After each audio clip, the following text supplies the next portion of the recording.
తక్కువ సమయంలో ఎక్కువ ఇన్ఫర్మేషన్ తెలుసుకోవడమే స్మార్ట్ పీపుల్ చేసే పని. న్యూస్ పేపర్ లాంటి క్లారిటీ, న్యూస్ ఛానల్స్ కంటే క్వాలిటీ. ఏంటి ఇంకేంటి? 4Sides TV app download it. Good evening and welcome to 4Sides. నేను మీ అవినాష్ జనగామ. ఇది పొలిటికల్ థాట్. అయితే ఇక్కడ అంశం ఏంటంటే, తెలంగాణ రాష్ట్ర ప్రభుత్వం, ఆంధ్రప్రదేశ్ రాష్ట్ర ప్రభుత్వాలు రెండు కూడా దావోస్ పర్యటనకి వెళ్ళాయి. దావోస్లో జరుగుతున్నటువంటి పర్యటనలో భాగంగా తెలంగాణ ప్రభుత్వం చెప్తున్నట్టుగా 10 సంస్థలతో ఒప్పందం, తెలంగాణకు 132,000 కోట్ల పెట్టుబడులు రానున్నాయనేటువంటి మాట చెప్తా ఉన్నారు. అంటే గత ఏడాది కంటే 3 రెట్లు ఎక్కువ పెట్టుబడులు ఈసారి మేము తీసుకొస్తున్నాం అనే మాట అన్నారు. దాదాపుగా 46,000 మందికి ఉద్యోగ అవకాశాలు ఈ పెట్టుబడుల ద్వారా. అయితే ఇక్కడ నాకు చాలా పెద్దగా ఇంట్రెస్టింగ్గా కనిపించినటువంటి అంశం ఏంటంటే, అమెజాన్ వెబ్ సర్వీసెస్తో 60,000 కోట్ల ఒప్పందం అనేటువంటిది. సరే, అమెజాన్ ఇంకేదైనా కొత్త ప్రోడక్ట్ని లేదా ఏఐ డెవలప్మెంట్ సెంటర్ని ఏదైనా తెలంగాణలో పెడుతుందా అనేటువంటిది అనుకుందాం. సరే, ఈ 60,000 కోట్ల పెట్టుబడితో మేఘా ఇంజనీరింగ్ సంస్థతో 15,000 కోట్ల పెట్టుబడి. మేఘా ఎక్కడుందండి? మేఘాతో ఒప్పందం కోసం మనం దావోస్ దాకా వెళ్ళాలా? 15,000 కోట్ల పెట్టుబడులు, 15,000 కోట్ల పెట్టుబడులు మెగా ఇంజనీరింగ్తో చేసుకోవడానికి దావోస్ దాకా వెళ్ళారా? అయితే ఈ ఎంఓఈలు నిజంగానే జరిగినవేనా, లేదంటే ఈ ఎంఓఈలు అనేటువంటి బయటకు వస్తాయా, లేదంటే ఊకదంపుడు ఉపన్యాసాల మాదిరిగానే ఏదో చెప్పుకోవడానికి మాత్రమే ఉంటాయా అనేటువంటిది వేచి చూడాల్సినటువంటి అంశం. రైట్, ఇక ఇదే అంశానికి సంబంధించి మనతో మాట్లాడేందుకు మనతో పాటు జాయిన్ అవుతా ఉన్నారు. సరే, ఏపీకి సంబంధించి కూడా మనం మాట్లాడాలి. దీంట్లో తెలంగాణ, ఆంధ్ర రెండింటి కలిపి మనం మాట్లాడేద్దాం. ఏపీకి మాత్రం ఇంత స్థాయి పెట్టుబడులు అయితే కనబడలేదు. ఏపీ బ్రాండ్ ఇమేజ్ మాత్రం పెంచుతామని, తర్వాత వివిధ సంస్థల సమావేశాలు, తర్వాత నాకు తెలిసి 56,000 కోట్లు, 59,000 కోట్లు ఎంతో ఒప్పందాలు అయితే జరిగినట్టుగా కనిపిస్తూ ఉంది. తెలంగాణ మాత్రం 132,000 కోట్ల పెట్టుబడులు అంటూ ఉన్నారు. నిజమెంత మాట్లాడదాం. మనతో పాటు జాయిన్ అవుతా ఉన్నారు, మన స్టూడియోలో మనతో పాటు ఉన్నారు బీజేపీ నేత వెంకటరెడ్డి గారు. అదేవిధంగా లైవ్లో జాయిన్ అవుతా ఉన్నారు మనతో పాటు రాయపాటి అరుణ గారు, తర్వాత బొట్ల రామారావు గారు ఫ్రమ్ వైఎస్ఆర్సీపీ అండ్ రాయపాటి అరుణ గారు ఫ్రమ్ జనసేన. అదేవిధంగా బొత్స శ్రీనివాస్ గారు ఫ్రమ్ బీఆర్ఎస్, కోటేశ్వరరావు గారు అనలిస్ట్, దిలీప్ కుమార్ గారు మాజీ ఎమ్మెల్సీ, ఇంకెవరినైనా నేను మిస్ అయ్యానా, శ్రీనివాస్ చౌదరి గారు టీడీపీ నేత. రైట్, అందరూ జాయిన్ అయ్యారు కాబట్టి అందరికీ good evening and welcome to 4Sides. ముందు స్టూడియోలో ఉన్నటువంటి గెస్ట్తో మనం స్టార్ట్ చేద్దాం. వెంకటరెడ్డి గారు, 132,000 కోట్ల పెట్టుబడులన్నీ ఈ ప్రస్తుత కాంగ్రెస్ ప్రభుత్వం చెప్తా ఉంది. దీంట్లో వాస్తవం ఎంత? నిజంగా 132,000 కోట్ల పెట్టుబడులు వచ్చాయని మీరు అనుకుంటున్నారా? దీనివల్ల నిజంగా వీళ్ళు అంటున్నట్టుగా 46,000 మందికి ఉద్యోగ అవకాశాలు, ఉపాధి అవకాశాలు అనేటువంటి మాట తెలంగాణలో కొత్తగా ఏర్పడబోతున్నాయి అనేటువంటి మాట తెలంగాణ ప్రభుత్వం ప్రస్తుతానికి చెప్తా ఉంది. మీ ఒపీనియన్ ఏంటి దీనిపైన? ముందుగా మీకు, అలాగే 4Sides టీవీ ప్రేక్షకులకి, ప్యానెల్ పెద్దలందరికీ నమస్కారం. ఈరోజు దావోస్ పర్యటనలో ఉన్న ముఖ్యమంత్రి రేవంత్ రెడ్డి గారు ఏమంటారు అంటే, మేము దావోస్ పర్యటనలో 132,000 కోట్లు పెట్టుబడులు తీసుకొస్తామని చెప్తా ఉన్నారు, తీసుకొస్తామని చెప్తా ఉన్నారు. దాన్ని నేను ఒకటే అడుగుతా ఉన్నాను, 132,000 కోట్లు మాటల్లో చెప్తున్నారా, లేకపోతే అగ్రిమెంట్ ద్వారా కనిపిస్తుందా? మీరు ఎక్కడ కనిపిస్తుందో నాకు తెలియట్లేదు, కానీ పేపర్లో మాత్రం ఇవ్వడం మాత్రం డెఫినెట్గా వీళ్ళకి మించిన వాళ్ళు లేరు. ఇదే విధంగా బీఆర్ఎస్ ప్రభుత్వం, బీఆర్ఎస్ పార్టీ, అదేవిధంగా ఆ టైంలో బీఆర్ఎస్ హయాంలో కేటీఆర్ గారు ఇట్లాగే చెప్పుకుంటూ పోయిండు. ఏమన్నాడు? ప్రతి సంవత్సరం పోయినప్పుడల్లా ఇన్ని వేల కోట్లు, అన్ని వేల కోట్లు, ఇద్దేస్తున్నాం అద్దేస్తున్నాం అని చెప్పి రకరకాల మాటలు చెప్పాడు. కానీ అది సాధ్యం అయిందా? మరి ఎన్ని కంపెనీస్ వచ్చినాయి? ఎంతమంది తెలంగాణ బిడ్డలకి ఉద్యోగాలు వచ్చినాయి? ఎప్పుడు కూడా మరి శ్వేతపత్రం కానీ ఒక వైట్ పేపర్ మీద ఎప్పుడు రిలీజ్ చేయలే. తెలంగాణ ప్రజల కోసం, తెలంగాణ బిడ్డల కోసం మేము తెస్తున్నాం అని చెప్పారు, కానీ వాళ్ళు బాగుపడ్డారు, కానీ ఎక్కడ కూడా తెలంగాణ రాష్ట్రంలో తెలంగాణ బిడ్డలు బాగుపడలే. సో దానికి ఇప్పుడు తెలంగాణ రాష్ట్రంలో బీఆర్ఎస్ పార్టీని గద్దెదించి మరి కాంగ్రెస్ ప్రభుత్వానికి ఓటేసిన తెలంగాణ ప్రజల కోసం కాంగ్రెస్ పార్టీ ఏం చేస్తుంది, ఏ విధంగా ముందుకు పోతున్నది ఇప్పుడు ముఖ్యమైన అంశం. ఎందుకంటే ఇక్కడ ఇచ్చిన దగ్గర హామీలు ఆయన పక్కన పెడితే, ఇప్పుడు దావోస్ పర్యటనలో రకరకాల హామీలు, రకరకాల వార్తలు వస్తూ ఉన్నాయి. 132,000 కోట్లు అంటే దగ్గర మరి ఎంతమందికి ఉద్యోగాలు రావాలి, ఎన్ని పెట్టుబడులు రావాలి, మరి ఆఫ్లైన్లో కానీ ఆన్లైన్లో కానీ ఎంతమందికి వచ్చే అవకాశాలు ఉంటాయి? మరి నిజంగానే కాంగ్రెస్ పార్టీ, కాంగ్రెస్ ప్రభుత్వం చెప్పాలి. రేపు రేవంత్ రెడ్డి గారు మరే ఇదే అగ్రిమెంట్లు ఏవైతే చేసుకున్నారో ఆ అగ్రిమెంట్లన్నీ కూడా ఇక్కడ తెలంగాణ రాష్ట్రానికి వచ్చిన తర్వాత అవన్నీ చూపించాల్సిన బాధ్యత వారి మీద ఉంటుంది. నిజంగానే తెలంగాణ కాంగ్రెస్ పార్టీకి చిత్తశుద్ధి ఉంటే ఇవన్నీ మాటలు కాదు అంటే అవన్నీ కూడా చేతుల్లో చూపించాల్సిన బాధ్యత మరి కాంగ్రెస్ ప్రభుత్వానికి ఉంటుంది, కాంగ్రెస్ పార్టీకి ఉంటుంది. ఇవి లేకపోతే కల్లిబోళ్ళు కబుర్లు చెప్పి టైంపాస్ చేసే రాజకీయాలు, తెలంగాణ రాష్ట్ర ప్రజల్ని తప్పుదేవ పట్టించడం, మభ్యపెట్టడం ఇవన్నీ చేస్తే రేపొద్దున, ఎందుకంటే ఎందుకు చెప్తున్నా అంటే ఈ అంశం 6 గ్యారెంటీలు ఇదే విధంగా చెప్పిర్రు. 6 గ్యారెంటీల్లో ఏ అంశం కూడా ఒక 5 తప్ప మిగతా ఎన్ని కూడా పక్కన పడేసి రైతు రుణమాఫీ కూడా 2 లక్షల కోట్ల 2 లక్షల రూపాయలు రుణమాఫీ చేస్తామని చెప్పారు. దాన్ని కూడా సగమే చేసారు. సగం ప్రతిదాన్ని కూడా తూతూ మంత్రంగా మొదలు పెడుతున్నారు, చేస్తున్నారు. తప్పితే పెద్దగా తెలంగాణ ప్రజలకు ఒరిగింది ఏమి కాంగ్రెస్ పార్టీ వల్ల. 400 రోజులు అయింది, 100 రోజులు అని చెప్పారు, 400 రోజులు అయింది. ఇదే విధంగా ఈ పెట్టుబడులు కూడా నిజంగానే వాస్తవమా కాదా అనేది రేపొద్దున తెలంగాణ రాష్ట్రానికి వచ్చినాక చెప్పాలి. నేను ఏమంటున్నా అంటే మెగా ఇంజనీరింగ్ అనేది ఇక్కడిదే. యాక్చువల్గా మన తెలంగాణ రాష్ట్రంలో ఉంది సంస్థ. మరి ఇక్కడ పెట్టుబడులు, ఇక్కడ ఒప్పందం కుదుర్చుకోకుండా దావోస్కి వెళ్ళేసి అక్కడ ఒప్పందం కూర్చుకున్నారు. అది ఎవరికి బెనిఫిటో ఎవరికి కాదో నాకైతే తెలియదు. కానీ తెలంగాణ ప్రజలకు నిజంగానే బెనిఫిట్గా ఉంటే డెఫినెట్గా హర్షిస్తారు. దీని మీద సమాధానం మనం మాజీ ఎమ్మెల్సీ కాంగ్రెస్ నేత దిలీప్ కుమార్ గారు కూడా మనతో పట్టినారు కాబట్టి దిలీప్ గారు మాటలు విందాం. దిలీప్ గారు, 1,32,000 కోట్ల పెట్టుబడులు తెలంగాణకి, దీంట్లో నిజాలు ఏంటి? ఇప్పుడు ఒకటి, పెట్టుబడులు పెట్టడానికి ఎంఓయూలు చేసుకున్నారంటే మీరు కానీ నేను కానీ ఎవరైనా చూస్తే అయితే కాదు కదా. ప్రభుత్వం అనే తర్వాత ఒక బాధ్యత గల ప్రభుత్వం, పోయినవాడు ముఖ్యమంత్రి, దాంతోపాటు ఐటీ మినిస్టర్ పోయాడు. వాళ్ళిద్దరు మనకు చెప్తున్నప్పుడు ఆ అగ్రిమెంట్ చేస్తున్నాం అంటే నమ్మకపోవడానికి ఉన్న బేసిస్ ఏంటి? అసలు నమ్మాల్సిందే కదా. అన్లెస్ మీరు అన్నట్టు గతంలో ఉన్నటువంటి ఇన్వెస్ట్మెంట్స్ అన్ని కూడా అసలు మొదలైనాయా లేదా, లేకపోతే దాని ఎంత మీరు అన్నట్టు శ్వేతపత్రం ప్రకటిస్తే తప్ప మనకు అర్థం కాదు. బట్ ఇప్పుడు చేస్తున్న ఇనిషియేటివ్ అయితే మనం తప్పట్లేం కదా. అది ఒక economic forum, world economic forum సదస్సు. అది అందులో పెట్టుబడులు పెట్టడానికి చాలా కంపెనీలు ఉత్సాహం చూపిస్తాయి. వాళ్ళకి మనం ఇన్సెంటివ్స్ ప్రొవైడ్ చేస్తే వాళ్ళు వస్తారు. సో ఎవరు ఏ రకమైన ఇన్సెంటివ్స్ ఇస్తున్నారో వాళ్ళు చెప్పుకుంటారు. ప్రజెంటేషన్ అట్మాస్ఫియర్ ఏంటి, మా స్టేట్లో ఉన్నటువంటి అట్మాస్ఫియర్ ఏంటో వాళ్ళకి చెప్పి, వాళ్ళకి ఏ రాయితీలు ఇస్తారో చెప్పి, ఏమన్నా ట్యాక్స్ రిబేట్స్ ఇస్తారని చెప్పి తద్వారా అట్రాక్ట్ చేస్తారు. ఇదే మొదటిసారి జరుగుతున్నటువంటి సదస్సు కాదు, మొదటిసారి మన రాష్ట్రం పార్టిసిపేట్ కానీ. గతంలో రీసెంట్ గా అయితే 2-3 టైమ్స్ పాపం కేటీఆర్ గారు పోయారు కదా, సీఎం అంటే మామూలుగా పోడారు బయటికి. ఆయన కొన్ని అగ్రిమెంట్ చేసుకొని వచ్చాడు. అవి ఎన్ని అయినాయో ఎన్ని కాదు నిజానికి నేను స్టడీ చేయలేదు, మీరు స్టడీ చేయలేదు, తీసి చూస్తే తెలుస్తుంది. అది వాడు కూడా 45,000 కోట్లు 40,000 కోట్లు పెట్టుబడి. ఈ ఎఫర్ట్ లో తప్పట్లేము, ఎవరిని కూడా తప్పట్లేము. ఈ కంపెనీస్ కూడా, ఈ మల్టీనేషనల్ కంపెనీస్ అన్ని కూడా ఎక్స్పాన్షన్ చూస్తూ ఉంటాయి, చీప్ లేబర్ కోసం కూడా చూస్తూ ఉంటాయి. సో ఇవి ఎక్కడున్నాయో అక్కడికి పోయి వాళ్ళు కంపెనీలు స్టార్ట్ చేస్తారు, పెట్టుబడులు పెడతారు. వాళ్ళ దగ్గర కంటే ఎక్కువ వేరే దగ్గర పెట్టుబడులు పెట్టడానికి వాళ్ళు ఉత్సాహం చూపిస్తూ ఉంటారు. కాబట్టి వీ కాంట్ ఫైండ్ ఫాల్ట్. ఇప్పుడు స్పెషల్ ఎకనామిక్ జోన్స్ క్రియేట్ చేసాం. ఆ ఎకనామిక్ జోన్స్ లో పెట్టుబడి పెట్టినా, ఎవడు పోయి ఏం కట్టినా ఆడ మనం tax exemption for about 7-8 years అని అంటున్నాం. అది సారీ, అది 5 years ఒకసారి 10 years సారి ఉన్నట్టుంది. అది ట్యాక్స్ రిబేట్స్ ఇస్తాం. స్పెషల్ ఎకనామిక్ జోన్స్ లో లేబర్ చట్టాలు అమలు కావు, ఒకే ఒక ఆఫీసర్ ఉంటాడు, అన్ని కూడా చట్టాలను ఆయనే ఇంప్లిమెంట్ చేస్తాడు.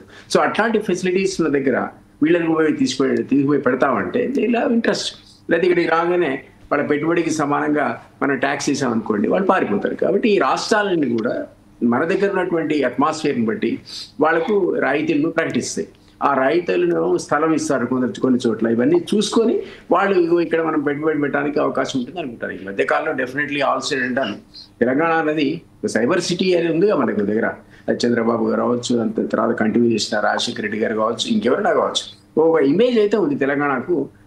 ఈ ఐటీ హబ్ గా ఇది ఏర్పడేది. చాలా సంస్థలు మనం చూస్తుంటాడు పోతుంటే సైబర్ సిటీకి. పెద్ద పెద్ద మల్టీనేషనల్ కంపెనీస్, గూగుల్ కావచ్చు, మరొకటి కావచ్చు, మైక్రోసాఫ్ట్ కావచ్చు, పెద్ద బిల్డింగ్స్ కనబడుతుంటాయి. అంటే వచ్చినట్టే కదా, మళ్ళీ వేలాది మంది ఉద్యోగస్తులు పనిచేస్తున్నట్టే కదా. సో ఈ విధమైన ఇప్పుడు అట్మాస్ఫియర్ కూడా గత ప్రభుత్వాలు క్రియేట్ చేశాయి కాబట్టి, ఎన్విరాన్మెంట్ క్రియేట్ చేశాయి కాబట్టి వాళ్ళు వచ్చారు. అదే పద్ధతిలో అది చూసుకుంటూ ఇంకా అదనంగా ఏమి ఇవ్వాలి, ఇతరులతో పొడిపడాలంటే, పక్క రాష్ట్రాలతో పొడిపడాలంటే ఏం చేయాలనే విషయాన్ని ప్రస్తుతం ఉన్నటువంటి అధినేతలు ఆలోచించుకొని దానికి సంబంధించినటువంటి ప్రతిపాదన వాళ్ళ ముందు పెడతారు. అది అట్రాక్ట్ అయితే అగ్రిమెంట్స్ అనేవి అవుతాయి. కాబట్టి ఇందులో నేనైతే I don't find anything wrong. Dilip గారు, నాకు ఒక క్వశ్చన్ ఏంటంటే, మెగా ఇంజనీరింగ్ తో దావోస్ దాకా వెళ్ళే 15,000 కోట్ల ఒప్పందం చేసుకోవాలి, ఇక్కడ చేసుకోలేకపోయాము మనం. అంటే అది మన లోకల్ సంస్థ, especially majorly based out of Telugu states. నిజమే, కానీ మెగా అనేవాడు ఇగో ఇది మా ప్రపోజల్, ఇగో ఈ ఫ్యాక్టరీ పెడతాం అక్కడ పెడతాడు. అక్కడ వచ్చిన ఇన్వెస్టర్స్ కి వాళ్ళందరూ రకరకాల ఆఫర్స్ ఇస్తారు. ఆ ఇచ్చిన ఆఫర్లు, ఎందుకంటే వాళ్ళు కూడా ఇప్పుడు మన దగ్గర చాలా పెద్ద కంపెనీలు, ఈవెన్ రోడ్స్ వేసే సంస్థలు కూడా, మీకు ఐడియా ఉంటే ఆఫ్రికాలో ఇతర దేశాల్లో చాలా చోట్ల ఈ ప్రభుత్వం వాళ్ళకి లోన్స్ ఇంటర్నేషనల్ మానిటరీ ఫండ్ కానీ లేదా విదేశాలు కానీ ఇస్తూ ఉంటాయి. పెద్ద హైవేస్ నిర్మాణం చేశారు మన సంస్థలు, మన ఆంధ్రప్రదేశ్ తెలంగాణ చెందిన సంస్థలు. అది చాలా పెద్ద పెద్ద సంస్థలని ఆడ పోయి మీకు నోటెడ్ సంస్థలు ఉంటాయి, వేరియస్ కార్పొరేషన్స్ ఉన్నాయి. నేను పోయి మధ్యగా ఉగాండాలో చూశాను. అసలు లీడింగ్ ఇన్స్టిట్యూషన్స్ అన్ని కూడా ఆంధ్రప్రదేశ్, రాయలసీమ, తెలంగాణలో కొద్దిగా తక్కువ ఉన్నారు అనుకోండి. బట్ వాళ్ళు అట్లా వెళ్ళిపోయి గుజరాతీస్ సమానంగా ఎక్కడ గుజరాతీస్ ఉంటారు, గుజరాత్ సమానంగా మన వాళ్ళు అక్కడ ఉగాండాలో పోటీ పడుతున్నారు, పక్కకున్న టాంజానియాలో పోటీ పడుతున్నారు. ఏమంటానంటే ఈ విధమైనటువంటి సంస్థలన్నీ కూడా వాళ్ళకి కావాల్సిన వసతులు ఏంటి, వాళ్ళకి కావాల్సిన రాయితీలు ఏంటి ఒక ప్రపోజల్ పెట్టిన తర్వాత అవతల వాళ్ళ చర్చలు జరిపిన సందర్భంలో సపోజ్ తెలంగాణనే ఎక్కువ రాయితీలు ఇచ్చింది అనుకోండి, అప్పుడు మెగా అనేవాడు బయటికి పోవడానికి ఇక్కడే పెడతా అంటాడు. సో దాని మీద డిపెండ్ అయి ఉంటుంది. ఇక్కడ మనం పోయి అందరికీ ఇది ఇస్తామని మనం అనం, మనం కూడా అసెస్ చేసుకోవాల్సి వస్తుంది. అసలు ఈ ప్రపోజల్ ఏంటి, ఆ మెగావాడు ఆ ప్రపోజల్ మన ప్రభుత్వానికి ఇచ్చాడో లేదో, వాళ్ళకి అంతకుముందు దాని మీద ఐడియా ఉందో లేదో నాకైతే తెలియదు. బట్ అతనైతే పార్టిసిపేట్ అవుతున్నాడు కదా, ఆ సదస్సులో పార్టిసిపేట్ అవుతున్నాడు. సపోజ్ తెలంగాణ కాకపోతే కర్ణాటక పోతాడు, కర్ణాటక కాకపోతే ఇంకో కంట్రీ పోతాడు.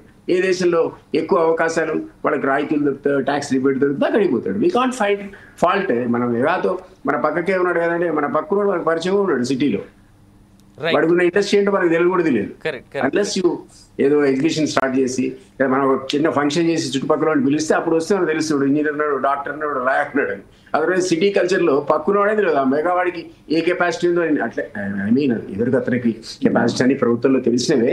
బట్ అతను ఏదైతే స్టార్ట్ చేయబోతున్నాడో ఆ విధమైనటువంటి కంపెనీకి సంబంధించి కానీ ఆ ప్రతిపాదన అనేది మన ప్రభుత్వం మీద ఉంచి ఉండకపోవచ్చు ముందు, ఇప్పుడు అక్కడ పెట్టి ఉండొచ్చు. ఎందుకంటే ఇతర దేశాల్లో పోవాలని ఆలోచనలో ఉన్నాడేమో, ఇతర స్టేట్స్ ఎంకరేజ్ చేస్తే అనుకున్నాడేమో, మనది ఎక్కువ అనిపిస్తే మళ్ళీ మన దగ్గరికి వస్తాడు. Right I come back to again అండి. మనతో పాటు శ్రీనివాస్ గారు ఉన్నారు, బీఆర్ఎస్ నేత కాబట్టి. శ్రీనివాస్ గారు, మీరు ఈ దావోస్ పర్యటనని ఇప్పుడు ఈ 132,000 కోట్ల పెట్టుబడులు మీరు ఎలా చూస్తా ఉన్నారు?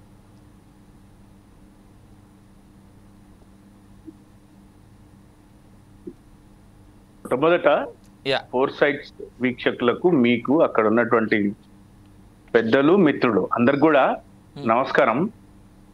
దావోస్ పర్యటన ఎవరు వెళ్ళినా అంటే మొట్టమొదట అధికార పార్టీ ఏ పని చేసినా విమర్శించాలనేటువంటి ధోరణితో కాకుండా నిజంగా వాళ్ళ పర్యటనలో ఫలితం ఎంత, నిజంగా మనకేమైనా పెట్టుబడులు వస్తాయా, దానివల్ల మనకు అంతిమంగా తెలంగాణ శ్రేయస్సు, తెలంగాణ అభివృద్ధి, తెలంగాణ యువత ఉపాధి పొందడం అనే ధోరణిలో ఆలోచించాలి. కానీ పోటీ పడాలి, పోల్చుకోవాలి. గడిచిన ప్రభుత్వం సాధించిన ప్రగతి, ఈ రాష్ట్ర ప్రభుత్వం సంవత్సర కాలంలో తను సాధిస్తున్న ప్రగతి మరింత వేగంతో ముందుకెళ్తా అనే వాళ్ళు చెప్తున్నటువంటి మాటలు, మేము పక్క రాష్ట్రాలతో కాదు, పక్క రాష్ట్ర ముఖ్యమంత్రి చంద్రబాబు నాయుడు గారు కానీ లేకపోతే రేవంత్ రెడ్డి గారు కానీ, మేము రాష్ట్రాలతో కాదు దేశాలతో, న్యూయార్క్, ఇంగ్లాండ్, ఇంకేవో దేశాల పేర్లు చెప్పి వాళ్ళతో పోటీ పడేటువంటి ప్రయత్నం చేస్తున్నామని మాట్లాడింది. నిజంగా అదే నిజమైతే దాన్ని అందరూ మనం స్వాగతించాలి. అంటే ఒక భారతదేశంలోని అంటే రెండుగా విడిపోయినటువంటి సమైక్య రాష్ట్ర రెండు నూతన రాష్ట్రాలు కూడా ఈ దేశం ప్రపంచ దేశాలతోని పోటీ పడి ప్రగతి సాధిస్తామని మాట్లాడినటువంటి మాటల పట్ల హర్షాన్ని వెలిబుచ్చుతూ వాళ్ళు నిజంగా 132,000 కోట్ల పెట్టుబడులు కనుక ఈ రాష్ట్రాన్ని తీసుకొస్తే ఖచ్చితంగా దాన్ని స్వాగతించాలి, అభినందించాలి. అది ఎంతవరకు నిజం మీరు అన్నారు. దావోస్ వేదికగా మెగా ఇంజనీరింగ్ తోని మనం ఒప్పందాలు చేసుకున్నాం. అంటే కొన్ని సందర్భాల్లో అట్లా జరుగుతుంటుంది. తెలంగాణలో కానీ, హైదరాబాద్లో కానీ, లేకపోతే ఆంధ్రప్రదేశ్లోని కొన్ని సంస్థలు కానీ ప్రపంచవ్యాప్తంగా వాళ్ళ పరిశ్రమలను నెలకొల్పి వాళ్ళ సేవలను అందించేటువంటి ప్రయత్నం చేస్తున్నారు. కాబట్టి వరల్డ్ ఎకనామిక్ ఫోరం నిర్వహించేటువంటి ఆ పారిశ్రామిక సదస్సులో తెలుగువారు ఉండొచ్చు, తమిళులు ఉండొచ్చు, ప్రపంచంలో ఏ దేశం వారైనా ఉంటారు. కాబట్టి వాళ్ళందరి నుంచి మన పారిశ్రామిక విధానాన్ని చెప్పి వారికి మనం ఏర్పాటు చేస్తున్నటువంటి విషయాలను చెప్పి వారు మన రాష్ట్రంలో పెట్టుబడులు పెట్టే దిశగా మనం వారిని ఆహ్వానించడం అనేది అయితే జరుగుతుంది. అది ఎంతవరకు కరెక్ట్ అయితే ఇప్పుడు ఇక్కడ ఒక లాజిక్ ఏంటంటే గతంలో ఏ సంవత్సరం కూడా 132,000 కోట్లు రాలేదు, మేము 132,000 కోట్లు తీసుకొచ్చినాం కాబట్టి మీకంటే మేము గొప్ప అని చెప్పే ప్రయత్నం కూడా కాంగ్రెస్ పార్టీ పెద్దలు చేసి ఉండవచ్చు. ఇది నా అభియోగం మాత్రమే, ఇది నాకు ఏ విధమైనటువంటి ఆధారం కూడా లేదు. వాళ్ళు చెప్పినట్టు దాన్ని బట్టి. ఎందుకంటే గతంలో ఎప్పుడు వెళ్ళినా కూడా 40,000 కోట్లు, 50,000 కోట్లు. చివరిసారి ముఖ్యమంత్రి గారు వెళ్ళినప్పుడు వారు చెప్పింది 33,000 కోట్లు అని చెప్పిండ్రు. అందులో 15,000 కోట్లు మన అదాని గారి సంస్థతోనే ఒప్పందాలు చేసుకున్న సంగతి మనకు తెలిసిందే. కాబట్టి ఈసారి 132,000 కోట్లు చెప్పిన దాంట్లో అమెజాన్ డాటా సెంటర్ తోని 22-23 సంవత్సరంలో కూడా బీఆర్ఎస్ పార్టీ హయాంలో కూడా ఇప్పుడు వీళ్ళు మాట్లాడుతున్న డేటా సెంటర్ల నెలకొల్పడం వాటికి 60,000 కోట్ల రూపాయలు సుమారు నాకున్న అంచనా ప్రకారం అవి ఏర్పాటు చేస్తామని వారు గతంలోనే చెప్పిండ్రు. ఇప్పుడు మళ్ళొకసారి దానిపైన పునఃసమీక్షించి ఈ 130,000 కోట్లలో దాన్ని కూడా చేసిండ్రు. HCL తోని కొత్త ఒప్పందాలు చేసుకున్నామన్నారు. HCL కూడా హైదరాబాద్ లో ఇంతకు మునిపే ఉంది. విప్రోతో చేసుకున్నామని ఈసారి చెప్పిండ్రు. అది కూడా గతంలో కూడా విప్రోతోని ఒప్పందాలు కానీ విప్రో కార్యాచరణ కానీ హైదరాబాద్ రాష్ట్రంలో ఉంది. ఇప్పుడు మళ్ళీ దాని నుంచి అదనంగా కొత్తగా మెరుగుపరుచుకునేటువంటి ప్రయత్నం చేసి ఇవన్నీ సుమారుగా నాకు తెలిసి కొత్త వాటి కంటే ఎక్కువ HCL, విప్రో లేకపోతే అమెజాన్ డేటా సెంటర్స్ వీటన్నిటి ఎక్కువగా ఇవే కంపెనీలు చేసుకున్నట్టు నాకైతే ఐడియా ఉంది. ముఖ్యమంత్రి రేవంత్ రెడ్డి గారు చెప్పినటువంటి మాటల్లో ఇవన్నిటి మొత్తం 130,000 కోట్లలో ఇవన్నీ కూడా పోయినసారి చేసుకున్నటువంటి దగ్గరగా ఒక ఈ ఎంఓయూలు అప్పుడు డిస్కషన్ చేసి దీన్ని కంటిన్యూయేషన్ అన్నమాట. It is a development continuation, investment continuation, foreign investment continuation లో భాగంగానే దీన్ని చూడాలి. మంచిదే ఒకవేళ పునఃసమీక్ష చేసి పునరుద్ధరించి వాళ్ళు చేసిండ్రు మేము ఖండిస్తాం, అయితే వాళ్ళు పెట్టుబడులు పెడితే అప్పుడు వాళ్ళు కంపెనీతో ఒప్పందాలు చేసుకున్నాం మేము కాంగ్రెస్ కదా మేము దాన్ని క్యాన్సిల్ చేసుకుంటాం అనేటువంటి ధోరణి లేకుండా దాన్ని కొనసాగిస్తే మంచిదే. కానీ మా ప్రభుత్వం హయాంలో 2014లో 12,000 కంపెనీలు కనుక ఉంటే 2024 నాటికి దాన్ని 23,000కు తీసుకొచ్చినాం. అదేవిధంగా నాకు తెలిసి 3.3 లక్షల కోట్ల పెట్టుబడులు బీఆర్ఎస్ ప్రభుత్వ హయాంలో ఈ రాష్ట్రానికి మేము శ్వేతపత్రాలు రిలీజ్ చేసినాం. వాళ్ళు శ్వేతపత్రాలు రిలీజ్ చేసింది ఎంతసేపు కూడా రాష్ట్ర ఆర్థిక స్థితిగతుల పైన శ్వేతపత్రాలు రిలీజ్ చేసి ఇచ్చిన హామీలను పూర్తి చేయలేని పరిస్థితుల్లో ఆర్థికంగా బలోపేతంగా అనేటువంటి కాంగ్రెస్ పార్టీ తప్పించుకుని చేసేటువంటి ప్రయత్నంలో భాగంగా శ్వేతపత్రాలు విడుదల చేసిండ్రు. ఆ ప్రభుత్వ పెద్దలు ముఖ్యమంత్రి గారు, మంత్రి శ్రీధరబాబు గారు హైదరాబాద్కు వచ్చిన తర్వాత గడిచిన ప్రభుత్వం సాధించినటువంటి ప్రగతి, ఈ ప్రభుత్వం ఈ సంవత్సర కాలంలో దావోస్ వేదికగా తీసుకొచ్చినటువంటి వాటిపైన వారి శ్వేతపత్రం మా శ్వేతపత్రం రెండు రిలీజ్ చేసేటువంటి అవకాశం ఈ తెలంగాణ ప్రజలకు కలగాలి. కాబట్టి మా ప్రభుత్వ హయాంలో ఆ విధంగా 22.5 లక్షల మందికి ప్రత్యక్షంగా ఉపాధి కలిగింది. ఈ రాష్ట్రం FDIలను అంటే ఫారిన్ ఇన్వెస్ట్మెంట్స్ ని ఆహ్వానించడంలో కేంద్ర ప్రభుత్వం విడుదల చేసింది 7వ స్థానంలో మేము ఉన్నామని, అదేవిధంగా హైదరాబాదు భారతదేశంలోని 5 నగరాలతో పోటీపడి 5వ స్థానంలో ఉండి అందరికంటే ముందు ఉపాధి కల్పించడంలో, పెట్టుబడులను సాధించడంలో ముందుండినటువంటిది అని ఇదంతా కూడా కేంద్ర నివేదికనే. చాలా చాలా క్లియర్ లెక్కలతో మీరు మాట్లాడుతున్నారు. I come back to again. ఒకసారి మనం ఏపీ వైపు కూడా వెళ్దాం, ఎందుకంటే ఆ మిత్రులు కూడా మనతో పట్టున్నారు కాబట్టి. నేను ఒకసారి రామారావు గారి దగ్గరికి వెళ్తాను ముందు, వైఎస్ఆర్సీపీ నేత దగ్గరికి. రామారావు గారు నమస్కారం అండి. కంపారిటివ్లీ ఏపీ కంపారిటివ్లీ తెలంగాణ చాలా తక్కువ పెట్టుబడులు ఏపీకి వచ్చాయనేటువంటి మాట ఉంది. దాదాపు 59,000 నుంచి కేవలం 60,000 పెట్టుబడులు మాత్రమే అనేటువంటిది వినిపిస్తా ఉంది. What's your opinion on CM Chandrababu గారి దావోస్ పర్యటన పైన? ఇక్కడ ఒక అంశం అండి, దావోస్ పర్యటన చంద్రబాబు నాయుడు గారు కానీ అటు తెలంగాణ ముఖ్యమంత్రి రేవంత్ రెడ్డి గారు కానీ కొత్త కాదు. ఎందుకంటే ఈ రోజు ప్రపంచ ఆర్థిక సదస్సు పేరుతో వెళ్ళారు. కానీ వీళ్ళు ఆర్థిక పరమైనటువంటి అంశాలు ఏదైతే వాళ్ళు దాచుకున్నటువంటి బ్లాక్ మనీ అంతా కూడా స్విట్జర్లాండ్ లో దాచుకున్నారు అనేది అందరికీ తెలుసు. అక్కడ వ్యాపారాలు కూడా నిర్వహిస్తున్నారు అనేది అందరూ సామాన్య మానవులకు కూడా ఈ తెలుగు రాష్ట్రాల్లో తెలిసినటువంటి అంటున్నారు. మరి ఆ కోవలోనే వాళ్ళు దావోస్ పర్యటనలకు ఎప్పుడు ఇంట్రెస్ట్ గా ఉంటారు. స్విట్జర్లాండ్ అన్న దావోస్ ఉంటారు. ఎన్నికలకు ముందు ఎన్నికల తర్వాత కూడా రహస్యంగా కూడా వెళ్ళొచ్చారు అనేటువంటి అంశం కూడా మనకు వినపడతా ఉంది. మరి ఈ యొక్క పెట్టుబడుల అంశానికి వస్తే నవ్య ఆంధ్రప్రదేశ్ రాష్ట్రం అనేది కొత్త రాష్ట్రానికి తీర ప్రాంతం ఎక్కువగా ఉన్నటువంటి ఆలోచనతోటి వైఎస్ జగన్మోహన్ రెడ్డి గారు విశాఖపట్నం కేంద్రంగా అక్కడ గ్లోబల్ ఇన్వెస్ట్మెంట్ అనే సదస్సును పెట్టేసి పెద్ద ఎత్తున అక్కడ కంపెనీలను వివిధ దేశాల నుంచి కూడా ఆహ్వానించి 13 లక్షల కోట్ల రూపాయల పైన ప్రాజెక్టులకు అక్కడ నిర్ణయాలు ఎంఓయూలు కుదుర్చుకోవడం జరిగింది. మరి ఈ రోజు 16.5 కోట్లకు పైగా ప్రభుత్వ ధనాన్ని వెచ్చించి వీళ్ళు దావోస్ వెళ్ళి ఎవరు చంద్రబాబు నాయుడు గారు, లోకేష్ గారు వీళ్ళు సాధించింది ఏంటిది? 63,000 కోట్లలో కూడా ఎంతవరకు కంపెనీలు ఇక్కడ స్టార్ట్ చేస్తాయనే అనుమానాలు కూడా ఉన్నాయండి. ఎందుకంటే గతంలో కూడా చూసాం, చంద్రబాబు నాయుడు గారు గతంలో కూడా ప్రతి రాష్ట్రంలో కూడా కంపెనీలు తీసుకొచ్చాను, న్యూజులు పెట్టాను, పారిశ్రామిక వాడలు అని చెప్పి చాలా చెప్పాడు. రాష్ట్రానికి అది మన ప్రతి జిల్లాకు కూడా ఒక్కొక్క ప్రాధాన్యత రకమైనటువంటి ఇన్వెస్టర్స్ వస్తున్నారని చెప్పి పెద్ద ఎత్తున ప్రచారం చేస్తారు. అదే కోవలో ప్రచారాలు ఉంటున్నాయి తప్ప ఇక్కడ స్థాపన అయితే జరగట్ల పరిశ్రమలు. జగన్మోహన్ రెడ్డి గారి విషయం చూస్తే ఒక చిత్తశుద్ధితోటి ఈ రాష్ట్రంలో 17 మెడికల్ కాలేజీ కట్టేదానికి కూడా ఆయన ప్రణాళిక రచించి పూర్తి చేశారండి. అట్లాగే 4 పోర్టులను ప్రధానంగా, అట్లాగే ఫిషింగ్ హార్బర్లు ఇవన్నీ కూడా ఏదైతే తీర ప్రాంతం ఎక్కువ ఉందండి, ఇప్పుడు మనకు సముద్ర ప్రాంతం ఎక్కువ ఉంది, దానికి రిలేటెడ్ గా ఈ రాష్ట్ర సంపద పెంచాలనేటువంటి ఆలోచన విధానంతో ఒకవైపు జగన్మోహన్ రెడ్డి గారు ప్రణాళిక రచిస్తే దాన్ని పట్టించుకోకుండా ఆయన మీద బురద వెళ్తూ వాళ్ళు దావోస్ పర్యటన పోలేదు, ఇవన్నీ కూడా బ్లేమ్ చేసి ఈరోజు తమ అనుకూలమైనటువంటి ఆ యొక్క సంబంధించినటువంటి మీడియాతో కూడా ప్రచారం చేసినటువంటి పరిస్థితి మనం చూస్తా ఉన్నాం. ఇక్కడ చూస్తా ఉంటే మహారాష్ట్రకు సంబంధించి 3 లక్షల కోట్ల రూపాయలు అక్కడ పెట్టుబడులు వచ్చినాయి. మరి తెలంగాణ పక్కన ఉన్నటువంటి రాష్ట్రం కూడా దాదాపు 1.5 కోట్ల రూపాయలు అక్కడ పెట్టుబడులు వచ్చాయని చెప్తున్నాం. మన రాష్ట్రానికి 63,000 కోట్లు వచ్చినాయి అంటున్నారు, కానీ అక్కడ స్పష్టత లేకున్నటువంటి పరిస్థితి ఉంది.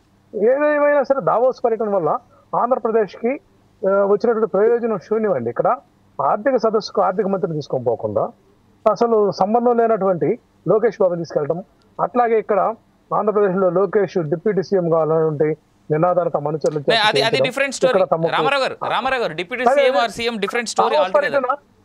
లింకప్ ఉందండి.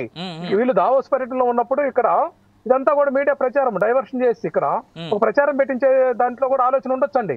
ఎందుకంటే లోకేష్ వెళ్ళాడు, ఇక్కడ సంబంధం ఉన్న ఆర్థిక మంత్రి వెళ్ళలేదు, సంబంధం లేని లోకేష్ వెళ్ళాడు. అక్కడ పక్కనే ఉన్నటువంటి పరిశ్రమల శాఖ మంత్రి టీజీ భరత్ కూడా అక్కడ లోకేష్ బాబు డిప్యూటీ సీఎం కావాలని అక్కడ ఆ గ్లోబల్ సమిట్ పోయిన సందర్భంగా ఆ యొక్క ప్రాంతం నుంచి కూడా ప్రకటనలు చేసినటువంటి ఇప్పుడు ఒకసారి జనసేన నేత మాటలు కూడా విందాం, రాయపాటి అరుణ గారి మాటలు విందాం. అరుణ గారు, పెట్టుబడుల పైన నమస్తే అండి, పెట్టుబడుల పైన కావచ్చు లేదంటే రామారావు గారి మాటల పైన కావచ్చు, మీ స్పందన ఏంటి? సార్, రామారావు గారు మాటల గురించి వస్తే ఐటీ మినిస్టర్ వెళ్ళారని క్వశ్చన్ చేస్తున్నటువంటి రామారావు గారు గతంలో మరి గుడివాడ అమర్నాథ్ గారు వెళ్ళినప్పుడు ఎందుకు క్వశ్చన్ చేయలేదో ఫస్ట్ అది అర్థం చేసుకోవాలి మొదటిది. రెండోసారి ఎందుకు వెళ్ళలేదు అంటే చలిపడుతుంది అందుకే వెళ్ళలేదు అని చెప్పిన విషయం గుర్తు చేసుకోవాలి. మూడోది, మొదటిసారి వెళ్ళినప్పుడు గత ప్రభుత్వంలో ఎన్ని వేల కోట్లు తీసుకొచ్చారు, వాటి పనులు ఎంతవరకు జరిగాయి, ఆ ఎంఓయూలు ఎంతవరకు కార్యాచరణ దాల్చాయి. అలాగే రెండోసారి వెళ్ళడానికి ఉపాధి లేక ఎంతో మంది అతి గడ్డగట్టే చలిలో కూడా ఇక్కడి నుంచి నిరుద్యోగులు వలస వెళ్లిపోతూ ఉంటే ప్రజలు పదవి ఇచ్చినందుకు చలిని సాకుగా చూపించి ఒక ఇన్వెస్టర్స్ సభని ఎందుకు అవాయిడ్ చేశారన్న దాని గురించి వీటన్నిటి గురించి ఫస్ట్ ఆయన ఆన్సర్ చేయాలండి. తర్వాత విషయానికి వస్తే ముఖ్యమంత్రి గారి తర్వాత ఐటీ శాఖ మినిస్టర్ గా ఉన్నటువంటి లోకేష్ గారు కానివ్వండి, అలాగే పరిశ్రమల శాఖ మంత్రిగా ఉన్నటువంటి భరత్ గారు కానివ్వండి వెళ్ళడం అనేది 100% అవసరం ఈ రాష్ట్రానికి. ఎందుకంటే అక్కడికి ఇన్వెస్ట్మెంట్ చేయడానికి వచ్చే వాళ్ళందరూ కూడా మాక్సిమం పారిశ్రామికవేత్తలే ఉంటారు. అది టెక్నాలజీ పైన అవనివ్వండి లేదంటే పరిశ్రమల మీద అవనివ్వండి, క్లియర్ గా వాళ్ళకి సంబంధించి మన రాష్ట్రంలో ఎలాంటి వనరులు ఉన్నాయి, ఎలాంటి అవకాశాలను వాళ్ళకి కల్పిస్తాము, ప్రభుత్వం నుంచి మనం ఈ ప్రకృతి వనరుల నుంచి అందించే వాటిలో ఎలాంటి రాయితీలు వాళ్ళకి ఇస్తాము, ఎలాంటి అవకాశాలు కల్పిస్తాము అనేది పూర్తిగా వాళ్ళకి విపులంగా వాళ్ళకి చెప్పాల్సినటువంటి అవసరం ఉంది. కాబట్టి సంబంధిత శాఖ మినిస్టర్లు అక్కడికి వెళ్ళారు, అంతే తప్ప ఆర్థిక శాఖ మంత్రి వెళ్ళలేదు. లేదంటే సరైన రావట్లేదు. 63,000 కోట్ల రూపాయలకు సంబంధించి ఇప్పటికి ఒప్పందాలు అయ్యాయని క్లియర్ గా చెప్పారు. మీరు ఇండియా వచ్చిన తర్వాత దానికి సంబంధించినటువంటి ఏ కంపెనీలు ఎంఓయూలు ఎంతకు ఒప్పుకున్నారు, ఏం జరుగుతుంది దాని మీద అని చెప్పేసి మనం అప్పుడు క్లియర్ గా అడగాలి. ఇంకా పర్యటనకు సంబంధించి ఇంకా టైం ఉంది, పూర్తి అవ్వలేదు. గత తాలూకు అనుభవాలు చాలా మంది ఇన్వెస్టర్స్ మీద ఇప్పటికి కూడా ఉన్నాయి. మన జగన్మోహన్ రెడ్డి గారు చేసినటువంటి దారుణమైనటువంటి పరిపాలన, వ్యాపారవేత్తలను రాష్ట్రం నుంచి తరిమేసినటువంటి దాఖలాలు, ఆ జ్ఞాపకాలు ఇప్పటికి కూడా చాలా మంది పారిశ్రామికవేత్తల్లో ఉన్నాయి. కాబట్టి ఆ ఎఫెక్ట్ ఇప్పుడు కూడా పడే అవకాశం లేకపోలేదు. అయినప్పటికీ కూడా ఇద్దరు బాగా అనుభవం ఉన్నటువంటి వ్యక్తులు కాబట్టి ఖచ్చితంగా రాష్ట్రానికి సంబంధించి పెట్టుబడులు తీసుకొస్తారని బలంగా మేము నమ్ముతున్నాము. దానికి సంబంధించి అక్కడ పర్యటనలు కూడా జరుగుతున్నాయన్న విషయం రెగ్యులర్ గా చూస్తూనే ఉన్నాం. కానీ గతంలో వెళ్ళినప్పుడు ఒక్క న్యూస్ కవరేజ్ కూడా మనం ఏ రోజు చూడలేదు. వెళ్ళేటప్పుడు సూట్ వేసుకొని అందరూ ఆ భవనం బయటకు వచ్చి మొత్తం అంతా సూట్ తో దిగి ఫోటోలు రిలీజ్ చేశారు. ఆ తర్వాత లోపల కూర్చొని రౌండ్ టేబుల్లో కేవలం ఫోటోలు మాత్రమే రిలీజ్ చేశారు. ఆ తర్వాత వచ్చిన తర్వాత ముఖ్యమంత్రి గారు కానివ్వండి, ఆ శాఖకు సంబంధించి అక్కడికి వెళ్ళినటువంటి ఐటీ మినిస్టర్ గారు కానివ్వండి, ఎవరు కూడా ప్రెస్ మీట్ పెట్టి ఇంత జరిగింది ఇవి జరిగింది అని చెప్పేసి అక్కడ కంపెనీల పేర్లతోటి వచ్చి ప్రెస్ మీట్ పెట్టిన దాఖలు మనం గతంలో చూడలేదు. బట్ ఈ రోజు అలా కాకుండా రెగ్యులర్ గా నిన్న చూస్తే ఏఐ టీమ్ తో రౌండ్ టేబుల్ సమావేశం జరిగింది. తర్వాత ఎనర్జీ రెన్యూవల్ టీమ్ తోటి సమావేశం జరిగింది. వాళ్ళకి సంబంధించి ఇన్ని ఎంఓయూలు మనం మాట్లాడుకున్నామని చెప్పేసి పూర్తిగా ఏ రోజు అప్డేట్ ఆ రోజు రాష్ట్ర ప్రభుత్వానికి అందిస్తూ ఉన్నారు, రాష్ట్ర ప్రజలకు అందిస్తూ ఉన్నారు. అంటే దాన్ని బట్టి మనకు అర్థమైంది ఏంటి అంటే గతంలో వీళ్ళు చేసినటువంటి డ్రామా పర్యటన అక్కడ జరగట్లేదు. క్లియర్ గా ఒక వాస్తవ పర్యటన జరుగుతోంది. దాని రిజల్ట్ అనేది తిరిగి ఇండియాకి వచ్చిన తర్వాత టీం పెట్టేటువంటి సమాచార ప్రెస్ మీట్ ని బట్టి మనం అర్థం చేసుకోవాల్సిన విషయం అయితే తెలియాల్సి ఉందండి క్లియర్ గా. రైట్ అరుణ గారు, right, I'll come back again. మనతో పాటు కోటేశ్వరరావు గారు ఉన్నారు, ఎనలిస్ట్. కోటేశ్వరరావు గారు, రెండు రాష్ట్రాలకు సంబంధించినటువంటి ఇన్వెస్ట్మెంట్స్లో చాలా పెద్ద వ్యత్యాసం కనిపిస్తూ ఉంది. అదేవిధంగా దీంట్లో నిజాలు అఫ్కోర్స్ మనం గత కొన్నేళ్ల పాటు వింటానే ఉన్నాం, ఇన్ని లక్షల కోట్లు, ఇన్ని వేల కోట్లు అంటే అనేటువంటి మాట. బట్ ఈసారి మాత్రం ఇంట్రెస్టింగ్గా తెలంగాణకి 132,000 కోట్లు అనేటువంటిది కావచ్చు, లేదా ఏపీకి వచ్చినటువంటి పెట్టుబడులే కావచ్చు, చాలా పెద్ద ఎత్తున కంటే కూడా చాలా తక్కువనే కనిపిస్తూ ఉన్నట్టుగా ఉన్నాయి. బట్ దీంట్లో వాస్తవాలు ఎంత సార్? ఇంతకుముందు కూడా ఎంఓయూల పేరు మీద చాలా పెద్దవి జరిగాయి, కానీ అవి నిజంగా పట్టాలెక్కి ప్రజల ముందుకు వచ్చి ఉద్యోగ అవకాశాల కల్పన అనేటువంటిది మాత్రం చాలా పెద్ద క్వశ్చన్ మార్క్ గానే కనిపిస్తూ ఉంటుంది చాలా సందర్భాల్లో.